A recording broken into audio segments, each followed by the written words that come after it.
એ હો નાની નગરી વાળો દેવ માર દ્વારિકા વાળો, અરે હો નાની નગરી વાળો દેવ માર દ્વારિકા વાળો, માધવ તારી મોરલી માં બોલે જીણા મોર, રણ છોડ રંગીલા રંગીલા રણ છોડ રંગીલા. જય દ્વારકાધીશ, જય રામાપીર, જય આઈ માતાજી. આજે મારી દ્વારકાની યાત્રાનો પહેલો જ દિવસ થયો છે અને મેં દ્વારકા છે ને પગપાળો પણ ગયો હતો. દ્વારકા ગુજરાત યાત્રામાં હતો, એ વખતે પણ મેં દ્વારકાધીશના દર્શન કર્યા હતા અને આ વખતે પણ સાયકલ લઈને જઈ રહ્યો છું.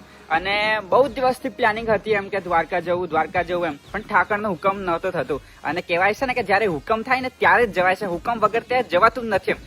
XYZ કોઈ બી મંદિર હોય, કોઈ બી ધામ હોય, જયારે એમનો હુકમ હોય ને ત્યારે જ જવાય છે એમ. ને આજે ફાઇનલી મારા ઠાકરનો હુકમ થઈ ગયો છું અને જઉં છું ઠાકરને મળવા માટે. અને હા, બીજી વાત કે મારી બધી યાત્રામાં તમે જોયું હશે કે હું છે ને બોર્ડ બનાવું છું કે મહીસાગર થી દ્વારકા, પણ આ વખતે મેં કશું બોર્ડ કે કોઈ પોસ્ટર કશું લગાવ્યું નથી, એમને એમ જ જઉં છું એમ.